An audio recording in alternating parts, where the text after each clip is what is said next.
Pike's horrifying future, Una's forbidden secret, and terrifying Gorns push the Enterprise crew to their limits. Can they survive these impossible choices? Welcome to NewPod. The recap starts now. We find Captain Pike haunted by a vision of his tragic future, essentially holed up on Earth.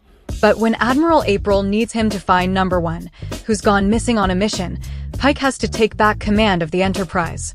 It's a forced but necessary return. On a pre-warp planet teetering on the edge of self-destruction, Pike, staying true to his principles, breaks the Prime Directive to stop a genocide, revealing the Federation's existence. Right away, he shows he's not just any captain, willing to do whatever it takes for the greater good. The crew faces a giant comet threatening a planet. Thanks to a brilliant Uhura and her musical talents, they discover an ancient artifact that turns out to be a protective shield, showing us civilizations far more advanced than we ever imagined. This scene is a real highlight. Then, a shocker. Una is the only one who can resist a deadly virus. This reveals her secret. She's a Lyrian, a genetically modified species, which is strictly forbidden by the Federation. This creates a huge dilemma for Pike, but Una uses her unique abilities to save the crew. The personal cost is enormous. And then, the Gorn strike. The Enterprise is attacked by these ruthless creatures. Lon, a survivor of a Gorn massacre, relives her deepest trauma. The tension is incredible. You can really feel the threat from these terrifying aliens. Luckily, the season also gives us some lighter moments, like when Spock and his fiancée T'Pring accidentally swap bodies during a Vulcan ritual. It's hilarious watching them navigate their new roles, and genuinely fun to see them act so human and clumsy. But things take a dark turn when Pike reunites with an old flame on a utopian planet. He quickly uncovers a terrible truth. This perfect world relies on the ritual sacrifice of a child. Pike is horrified, completely powerless against such an atrocity. It's a seriously disturbing discovery.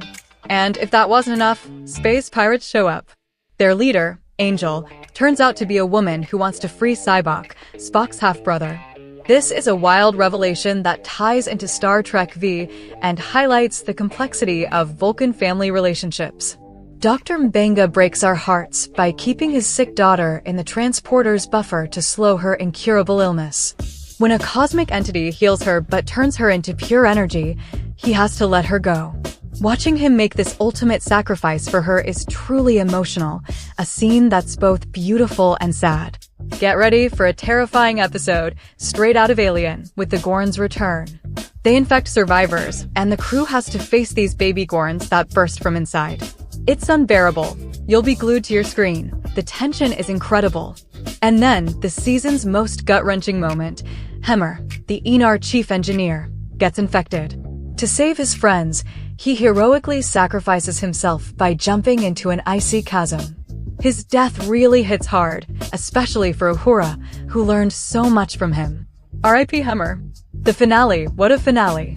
Pike discovers he can change his fate, but a future version of himself shows him the disastrous consequences, a full-blown war with the Romulans, and even James T. Kirk being there. It's a huge moral dilemma. I was holding my breath. He realizes his future sacrifice is essential for peace and for Kirk to become the iconic captain.